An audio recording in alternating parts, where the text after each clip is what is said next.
먼저 1절에서 5절의 말씀을 보시게 되면 하나님 여호와께서 이스라엘 백성에게 가나안 땅으로 가라. 내가 너에게 그 가나안 땅으로 들이시면 힘센 7 족속들을 여호와께서 내게 치게 하시리니 그들을 진면하라고 모세를 통해서 말씀하십니다. 7절에 보면 이스라엘 백성들이 수요가 많아서 힘이 세서가 아니라 하나님께서는 7 족속을 치실 수 있도록 넘기시면 진멸하라는 것입니다. 진멸의 단어는 히브리어로 헤렘이라고 하는데 그 뜻이 받쳐진 것, 봉헌된 것, 금지된 것이라는 뜻이 있다고 합니다. 그리고 레위기 27장 28절에서 29절에 보면 진멸의 대상은 아무리 귀하고 좋은 것이어도 반드시 죽이거나 불살르고 몰래 취하면 그 자신이 진멸의 대상이 되어야 된다고 합니다. 그래서 본문에는 단순히 사람을 죽여서 진멸하라는 목적이 아니라 하나님께서는 이스라엘 백성들에게 신학의 타락을 막고 거룩히 구별된 삶을 살라고 경고의 말씀을 하십니다. 그들의 제단을 헐라, 주상을 깨트려라, 아세라 목상을 찍어 없애라, 조각한 우상을 불사르고 그 우상을 섬기는 사람들을 불쌍히 여기지도 말아라.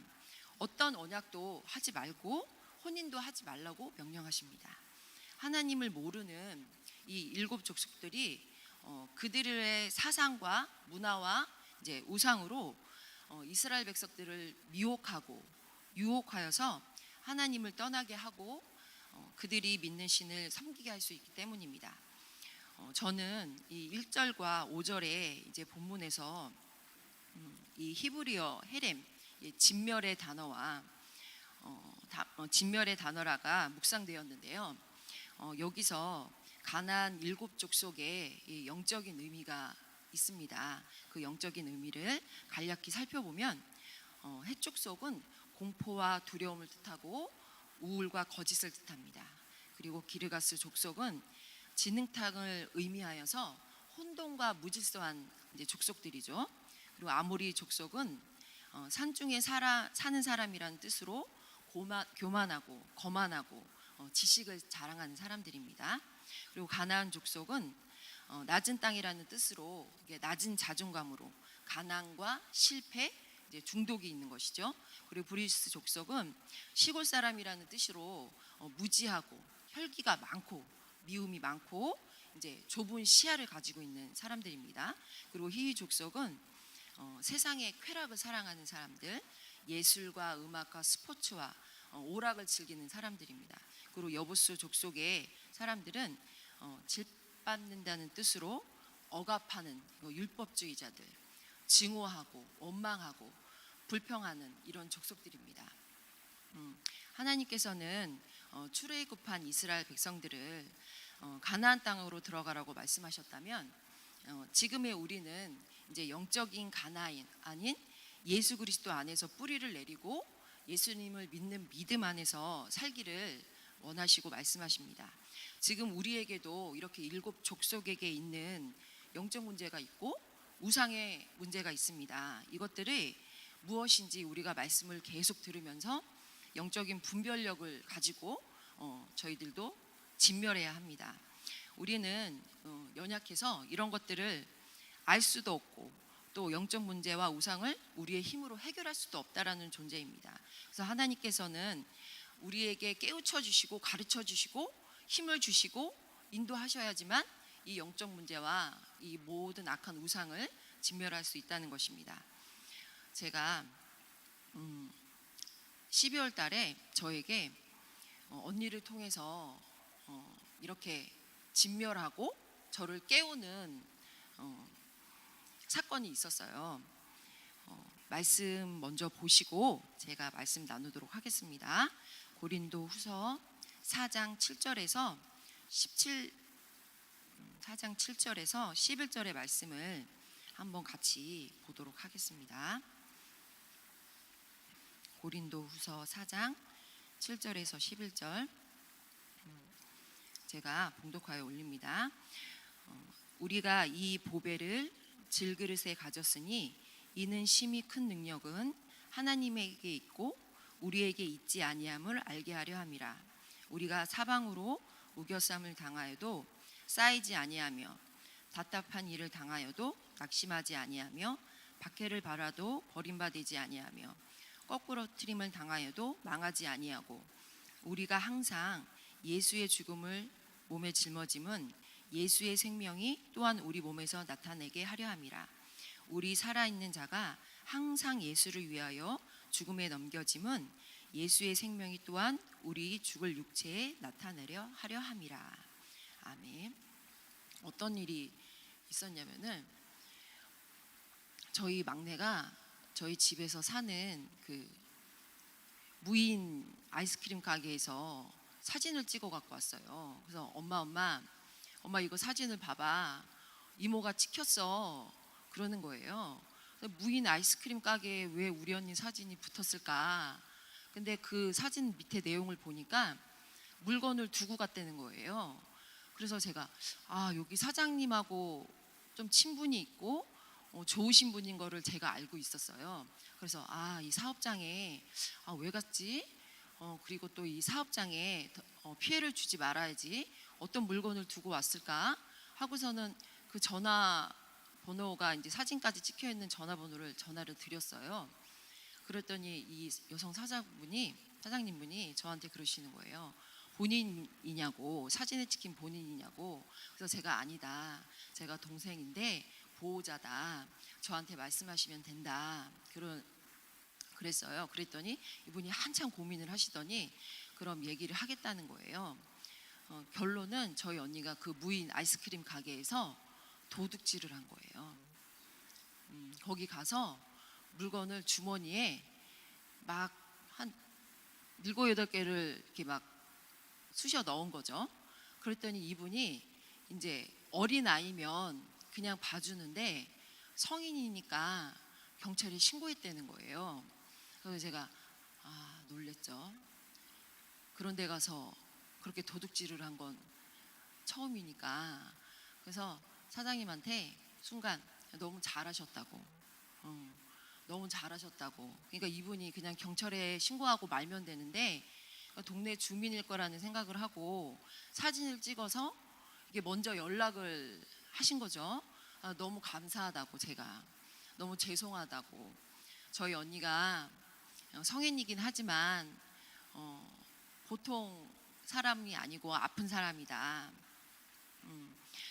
이런저런 이제 사정 얘기를 했더니 경찰에 신고가 되어졌다. 잘하면 경찰서에 가야 될 수도 있다 말씀을 하시길래 괜찮다.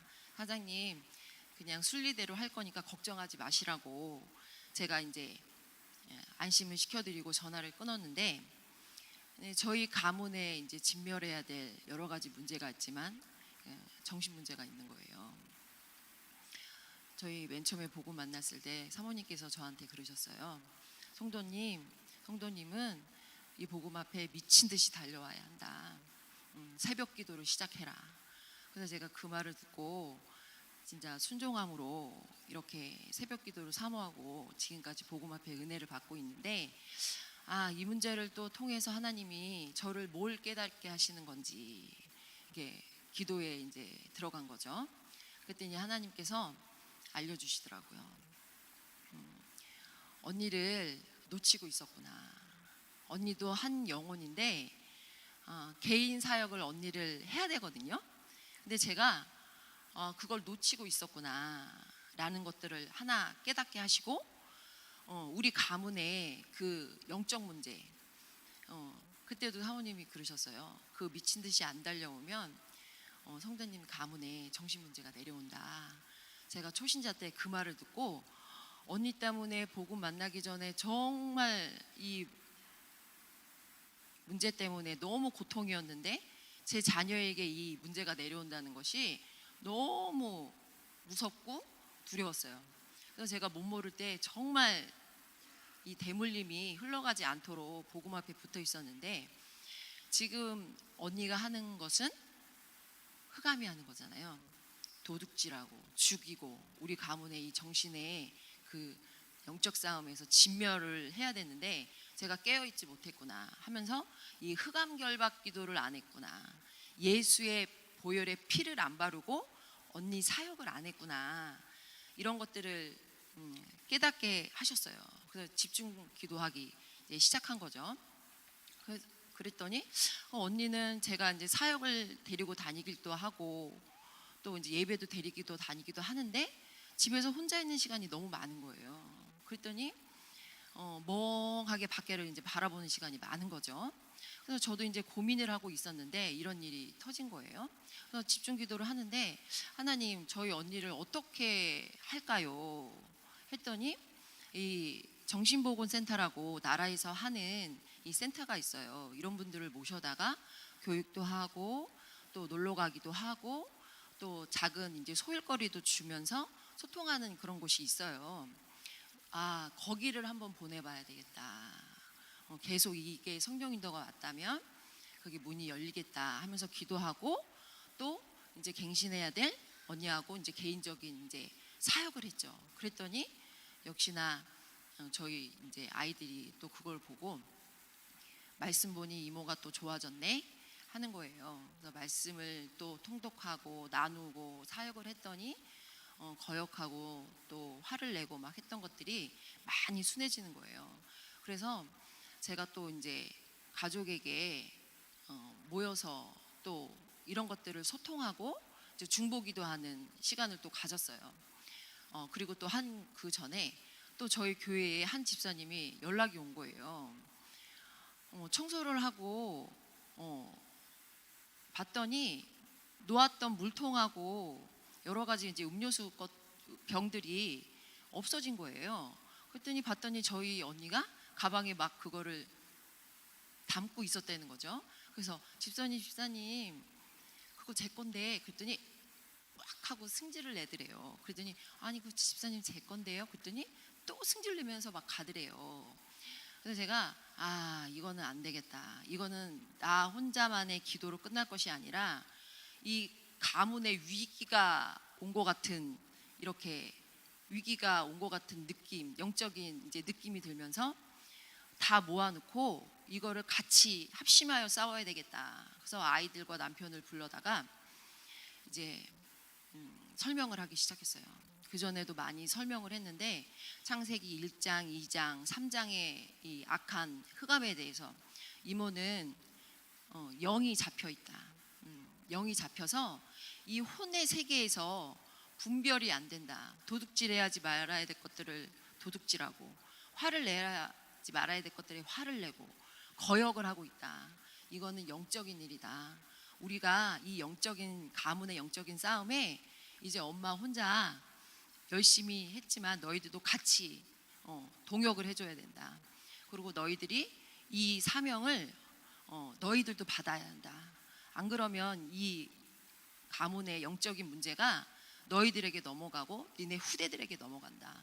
이제는 너희도 이모를 긍휼히 보고, 항상 얘기했듯이 이모를 영적으로 보고 이 흑암을 이번에 안 잡아내면 이 가문에 이 흑암이 뿌리를 내릴 것 같은 엄마가 영적인 위기가 왔다.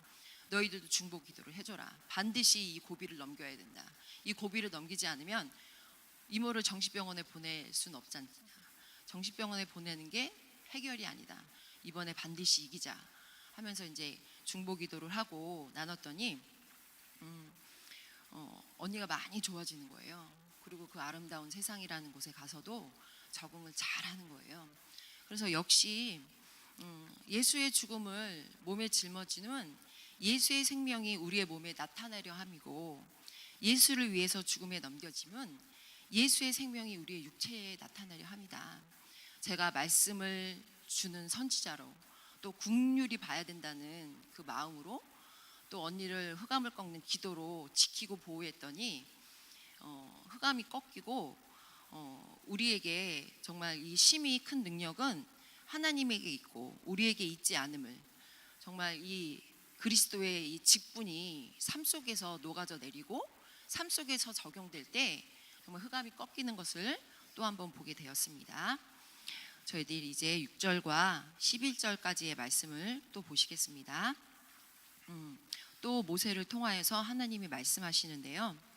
7 족속보다 이스라엘 백성들은 힘이 없고 다른 민족보다 수요가 작은 나라이지만 그들을 기뻐하시고 하나님의 성민이라 지상 만민 중에서 자기 기업의 백성으로 택하셨다고 또 선언합니다. 여기서 성민은 히브리어로 암카도시라고 하는데요. 그 뜻이 택한 백성, 거룩하게 구별하여서 보물로 삼으신 백성이라는 뜻이 있습니다. 그런데 이스라엘 백성들은 복을 받을 수도 없고 거룩하지도 못하고 보배로운 보물이라 말할 수 없는 상태이지요. 우상 숭배와 불신앙으로 복을 받을 수 없는 상태입니다. 하지만 8절에 하나님께서는 그 이유를 말씀하시고 계시는데요. 첫 번째로는 여호와 하나님이 이스라엘 백성들을 사랑하신다는 거예요. 그리고 두 번째는 너희 조상에게 하신 맹세를 지키려 하신다는 거죠. 그래서 권능의 손으로 애굽의 바로 왕에게 인도해서 속량하시고 또 인도해 내신 하나님이, 그리고 또 너희를 신실하신 하나님을 또 모세는 알라, 너희 하나님을 알라, 계명을 지켜라, 모세는 반복하여서 선언합니다. 그래서 제가 또 6절에서 11절에서 은혜 받은 말씀은 성민이란 단어와 사랑이라는 단어예요. 제가 또 가문에 제가 오랜 영적 싸움을 한, 정말 한 6, 7년 오랜 영적 싸움을 한 사건이 있었어요. 그게 저희 친정 어머니의 소촌을 놓고 정말 긴 싸움을 했고, 그래서 8월 말에 이제 편히 소촌하시는 은혜를 받았는데요. 그 전에 어떤 일이 있냐면, 엄마가 나이가 많으시고 하시기 때문에 누가 봐도 소촌에도 별 이상하지 않는 환경이었어요. 그런데 어머니가 꼭 병원에 가시면 의사분들이 소촌을 준비하라는, 매번 소촌을 준비하라는 거예요. 그래서 이번에는 돌아가시겠구나. 그랬더니 그 다음에도 또 병원에 가셔요. 이번에 소천하시겠구나. 그런데 또 안 돌아가시고, 몇 번의 반복을 통해서 하나님께서 저를 자아를 부수시고 치료하는 과정이구나 하면서, 감사하면서도 또 인내하면서도 하나님의 뜻이 완전히는 모르지만 하나님을 신뢰하는 마음으로 이기는 싸움을 하려고 노력을 했는데, 한순간에는 이게 길어지니까 이 싸움이 도대체 언제 끝날 것인가, 도대체 언제 이 싸움에서 내가 벗어날 수 있는가, 또 마음에 낙심이 될 때도 참 많았어요. 근데 결국에는 하나님이 지금 이렇게 끝에 돌아보면 결국에 제가 있는 이 교만함, 그리고 자아의 이 쓴뿌리, 율법이 많고 제 열심이 많은 이런 자아를 얼마 전에 이 사모님을 통해서 저를 깨우시는데, 완전히 두 손 두 발 들고 참 안식하는 게 무엇인지 정말 깊게 깨닫는 시간이었어요. 그래서 사모님께서 저희 어머니가 돌아가시기 한 2, 3주 전에 저를 깨워주시는 거예요.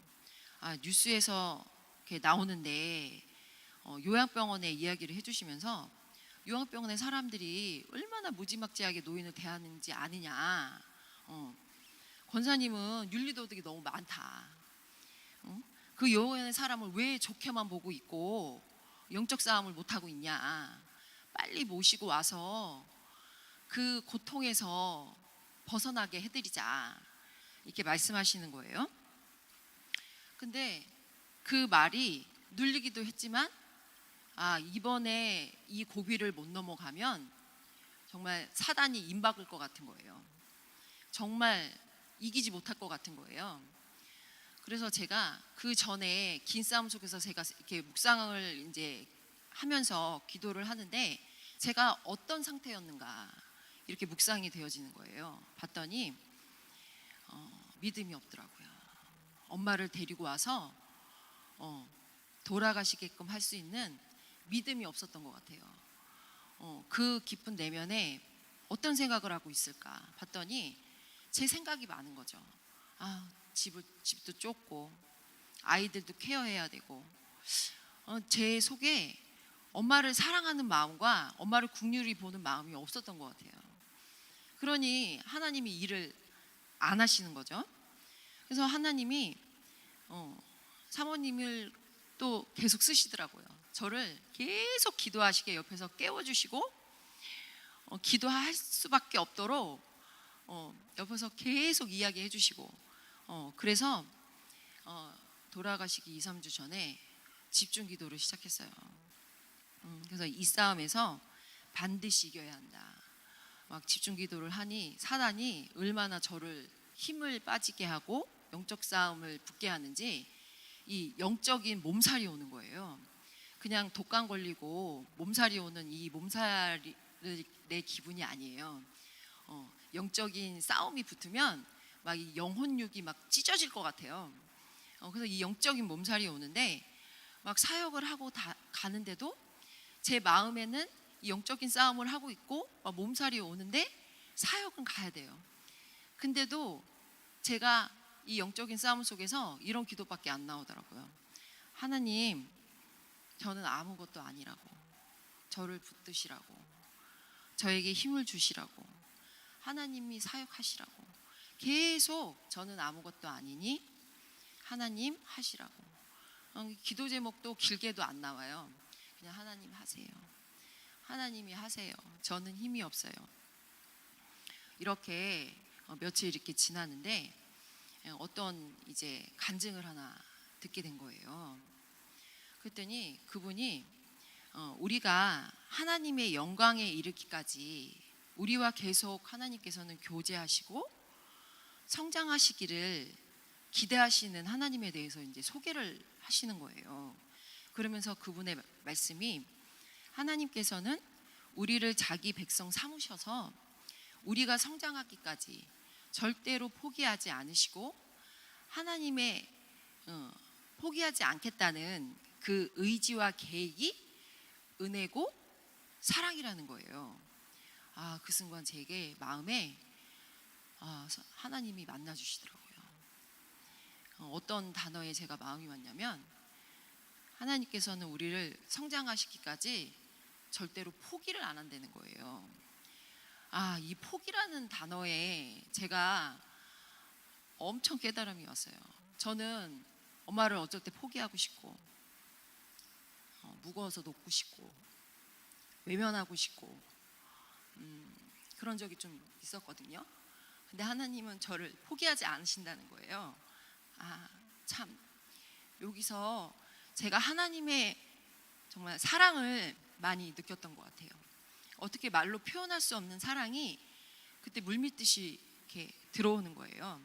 그래서 이 몇 년 동안 이 싸웠던 이 싸움이 막 해석이 되어지고 그 간증 하나의 음성을 통해서 이 하나님의 이 완전한 사랑이 이런 거구나.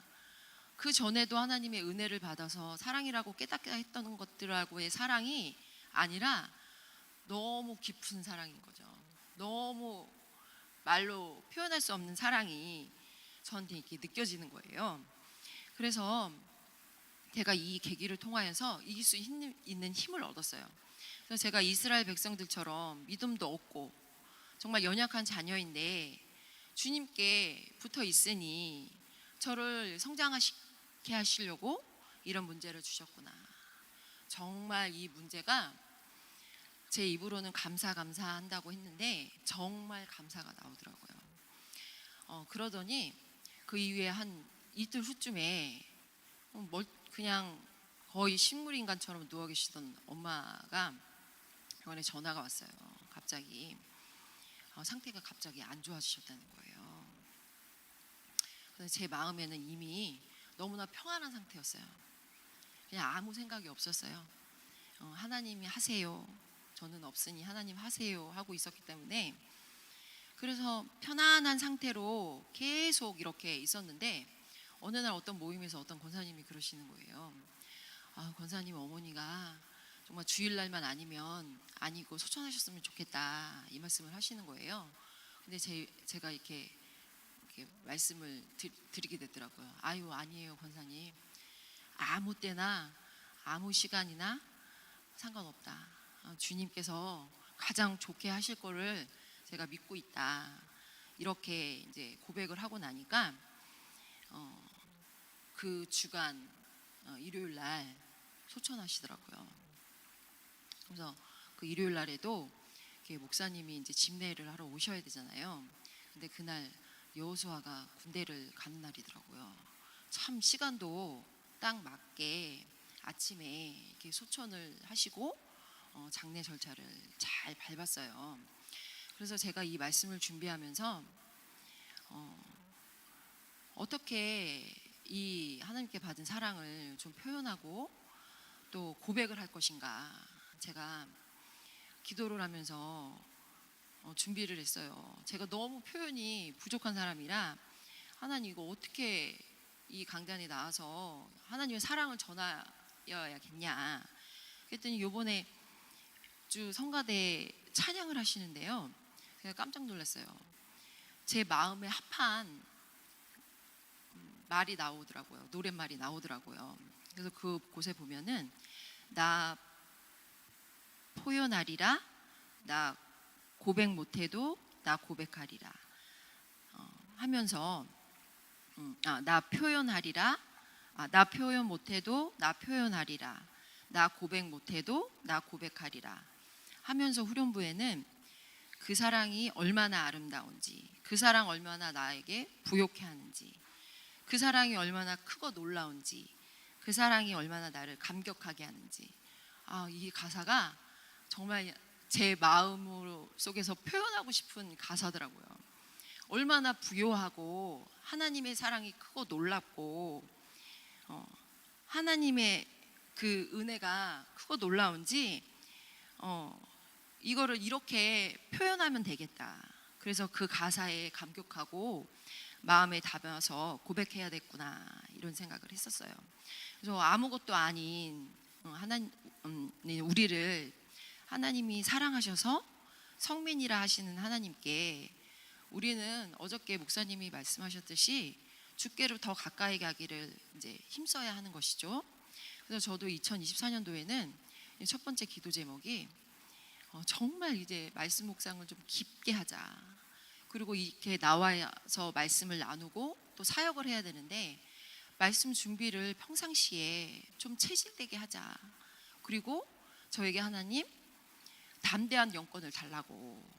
그래서 우리는 또 9절에 보시면 그를 사랑하고 그의 계명을 지키는 자에게 천대까지 언약을 이행하시고 인애를 베푸신다고 했습니다.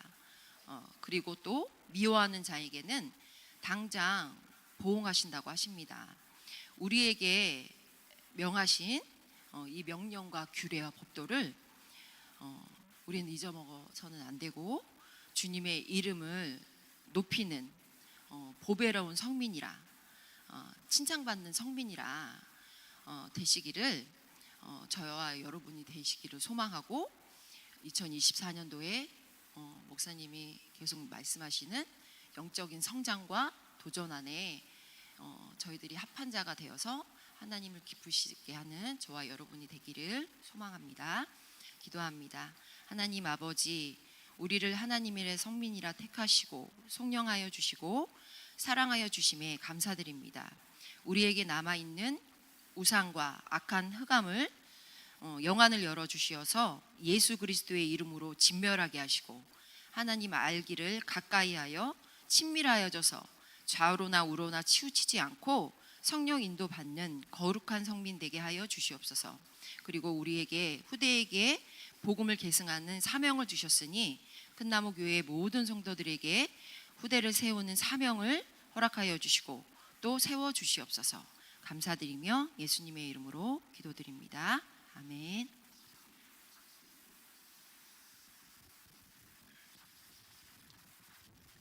네, 감사합니다. 교회 이제 그 복음의 공동체, 치유하는 공동체는 수많은 문제들을 우리가 안고 있죠. 배우자의 문제라든가 부모의 문제라든가 자녀들의 모든 문제들이 있는데 이런 문제들에 대해서 여러분이 사랑하고 이해하고 그리고 사랑에는 두려움이 없다는 것처럼 이런 문제들이 오픈되어지고 그리고 또 감싸주고 품어야 됩니다. 그래서 여러 가지로 많은 일들이 있을 때 그런 부분을 여러분 절대로 이렇게 뭔가 손해 봤다고 막 억울하다고 화를 내면 안 돼요. 여러분 속에서 그런 일이 있어도 다 받아주고 이해하면서 함께 만들어서 이제 치료해 가는 과정이 있어야 되거든요. 그게 이제 치유의 공동체입니다. 이제 우리 큰나무 교회 성도들은 성숙하니까 그런 문제들을 만났을 때 그걸 이상하게 여기지 말고 아 그렇구나라고 기도해주고 그리고 괜찮아라고 해주면서 함께 힘을 합해가지고 영적 싸움을 해 나가야 됩니다.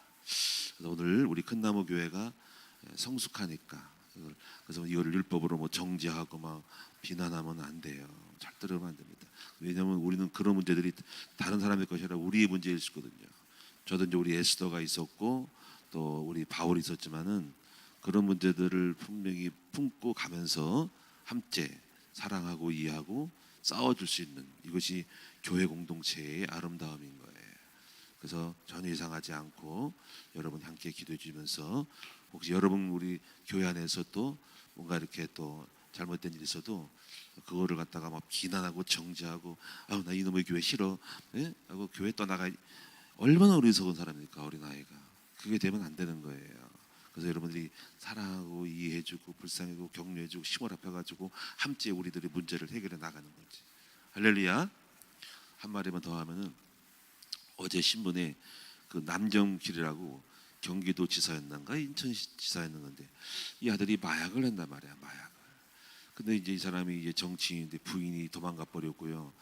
이제 아들이 이제 마약을 하는데 솔직히 말하면 끊을 수가 없는 거야. 펜타닐 걸려가지고 이제 눈물겹게 싸우는데 이 사람이 아들하고는 관계가 좋더라고. 끊임없이 정죄하죠. 처음에는 야단도 치고 때려보게 되는데 해결해야 되는 게 아니야. 마약은 나중에 그걸 버리고 아들과의 관계를 깊이 사랑하고 이니까 아들도 알아. 아버지 제가 안 되는데 이 마약 때문에 힘든데 아버지가 끊임없이 놓지 않고 이제 격려하면서 눈물을 흘리면서 같이 가는 거야. 근데 결국은 이제 아들이 경찰에 들어가서 이제 법원에 판결 받아가지고 감옥에 들어갔어. 이제 2년 5개월인가 들어가는데 감사하다고. 왜냐면 병원에 있으면 못 고친대 마약이. 근데 감옥에 있으면 격리되니까 마약을 못 할 거 아니야. 그래서 감사하다고. 감옥 들어가서 감사하다고. 그래서 아들이 하는 얘기가 아버지 저도 꿈꾸고 싶은데 안 되는데 아버지랑 통하니까 아버지 제가 만약에 여기서 2년 동안 살고 나오면은 저는 마약 퇴치를 위해서 살겠다고. 그래서 최수종이가 이제 붙었어. 최수종이가 같이 우리 함께 연예인들 많으니까 기타 많은 병원 원장들 붙고 유명한 사람 붙어가지고 한국에 이제 마약에 대한 이런 치료하는데 참 아름답더라고요. 왜냐하면 이 남정필 씨가 참 존경이 될 만한 사람인데 그분 정치를 안 한다 하지만은 야 이 사람 훌륭한 사람이구나 따뜻한 사람이구나 하는 거지. 아들을 갖다가 이 죽이려고 하고 부끄러워하지 않고 아들과 함께 부둥켜 안으면서 함께 통하니까 아들도 아버지를 이해하고 저도 싸울게요 하면서 그 문제들을 함께 해나가는 그 모습이 역시 이 사람은 예수 믿는 사람이야. 남정필 씨가 얼마나 아름다워 그렇죠? 이게 치유의 공동체야. 치유의 공동체는 정지하지 않는 거예요. 그리고 함께 싸워서 가는 거고 사랑하면서 힘을 합해가지고 가는 거지. 할렐루야. 네, 그래서 중요한 거는 정지하지 말고 야단다고 되는 게 아니야. 문제는 관계를 잘 맺고 사랑하면서 함께 가면서 소통해가면서 신뢰가면서 함께 이해되고 서로 사랑하고 함께 싸워서 인생을 만들어가는 거. 그래도 될까 말까 하는 거야 그게. 자 우리 기도하겠습니다. 살아계신 주님, 이 땅에는 완벽한 사람이 없고 각자가 크고 작은 문제 속에서 자식의 문제, 정말로 헤아릴 수 없는 부모의 아픔과 사랑하기 때문에 끊을 수 없는 아픔과 그리고 남편 사랑하기 때문에 이 남편 버리고 싶어도 버릴 수 없는 그 안타까움이 있습니다. 그러나 누구에게 호소할 수도 없고 또 이것이 또 피해가 갈 때는 또 어떤 사람들은 이해가 안 돼가지고 정죄하고 또 자기가 손해 본다고 따지고 들고 그리고 또 이놈의 교회가 뭐 이런 게 있냐고 하면서 떠난 얼마나 어리석고 연약한 사람이 하는지 모릅니다. 치유하는 공동체 복음의 공동체는 우리 예수님이 이 땅에 오셔서 불쌍히 여기셔서 그 영혼들을 품고 가늠한 여자를 데리고 사람들은 돌로 치려고 했지만은 예수님은 품에 안고 누구든지 죄가 없는 자가 돌로 치라 하는 것처럼 그 여인을 용서하고 나도 너를 정죄하지 아니하노니 다시는 죄를 짓지 말라 하면서 아버지 사랑으로 그 영혼을 치유하는 이런 것들을 보면서 우리가 무엇을 해야 할지 얼마나 어리석은지 그냥 내게 없으면 좋겠다, 저 자식 없으면 좋겠다, 저 남편 버렸으면 좋겠다가 아니라 부둥켜 안고 품고 갈 수 있는 우리 모두가 되는 예수님의 사람이 될 수 있는 치유의 공동체가 되도록 도와주옵소서. 서로 불쌍히 여기고 서로 사랑하면서 함께 아름다운 하나님의 나라를 만들어가는 아버지 앞에 설 수 있도록 도와주시옵소서.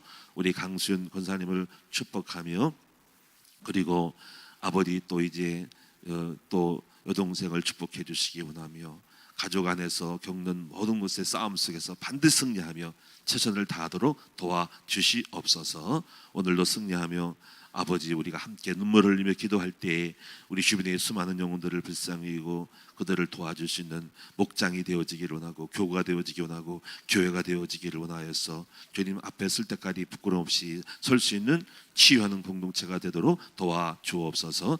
잘했다라고 칭찬 듣는 아름다운 복음의 사람들로 세워지게 하옵소서.